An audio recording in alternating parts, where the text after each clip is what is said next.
Cusco ma ogromną historię sięgającą ponad 1000 lat. Już na przełomie XI i XII wieku istniała tu osada, która z czasem rozwinęła się w główny ośrodek polityczny, religijny i kulturalny potężnego imperium Inków, którego granice rozciągały się od dzisiejszego Ekwadoru po Chile i Argentynę.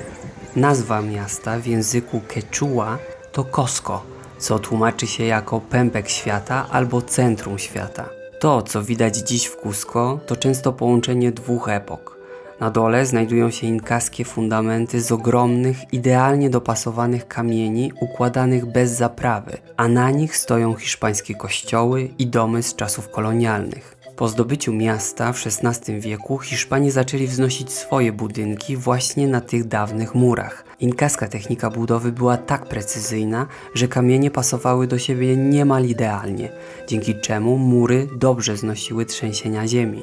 W efekcie wiele hiszpańskich konstrukcji z czasem się zawalało, a solidne inkaskie fundamenty przetrwały do dziś i nadal robią ogromne wrażenie. Tutaj macie oryginalne, stare mury jeszcze z czasów Inków.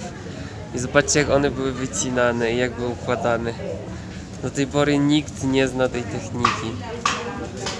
W ogóle bez użycia cementu, bez niczego, tylko kamień na kamieniu. Wow! Dobrze, a to jest skała, która ma 18 kątów. Proszę bardzo, jak została wycięta. I cuánto pesa? Waży dziś pewnie z 10 ton. Plaza de las Armas to serce miasta i główny plac Cusco. Było to miejsce ceremonii, wydarzeń religijnych i triumfów armii Inka. Po konkwiście stał się głównym placem miasta kolonialnego, otoczonym kościołami i kamienicami. Po hiszpańskiej konkwiście w 1533 roku Cusco nadal było ważnym miastem, ale jego rola polityczna malała, gdy Hiszpanie przenieśli stolicę władzy do Limy. Mimo tego kolonialne inkaskie wpływy widać wszędzie, w architekturze, sztuce i ulicach. Sacsayhuaman to ogromna inkaska twierdza nad Cusco, zbudowana z gigantycznych, idealnie dopasowanych kamieni bez zaprawy o charakterystycznych, zygzakowatych murach, które służyły zarówno obronie, jak i ceremoniom religijnym. Twierdza robi wrażenie skalą. Niektóre kamienie ważą kilkadziesiąt, a nawet ponad 100 ton, a ich precyzyjne ułożenie pozwoliło konstrukcji przetrwać trzęsienia ziemi, co wielu badaczy uważa za dowód niesamowitych umiejętności rzemieślników Inków, którzy przenosili je przy pomocy lin, pochylni i siły ludzkiej. Podczas przesileń słonecznych w murach tworzą się specjalne efekty świetlne, co sugeruje, że Sacsayhuaman pełniła też funkcje astronomiczne i ceremonialne. Według legend w budowie pomagały im boskie moce, a archeolodzy wciąż odkrywają tajemnicze tunele i fundamenty, które pokazują, że twierdza była większa i bardziej złożona niż wydaje się na pierwszy rzut oka.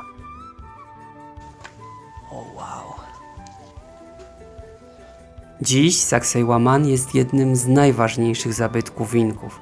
Przyciąga turystów i badaczy z całego świata. Siema lamy. Jak tam życie? Siemka, tylko mnie nie opluj. Inkowie mieli bardzo dobrze zorganizowaną władzę, silną armię i system pracy dla państwa zamiast podatków. Budowali tysiące kilometrów dróg w Andach i magazyny żywności, dzięki czemu mogli szybko przerzucać wojsko i utrzymywać kontrolę nad ogromnym terenem.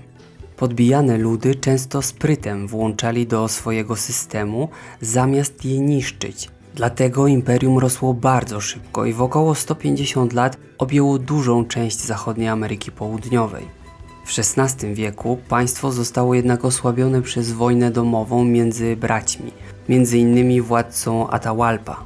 Kiedy pojawili się Hiszpanie pod wodzą Francisco Pizarro, wykorzystali chaos, pojmali władcę i w kilka lat doprowadzili do upadku całego imperium. Nawet rów melioracyjny zrobili tak porządnie. Cusco to nie tylko dawna stolica imperium. To miejsce, gdzie historia wciąż żyje. Na ulicach, które pamiętają kroki Inków, codzienne życie toczy się spokojnie, między targami, dźwiękiem dzwonów i cieniem gór.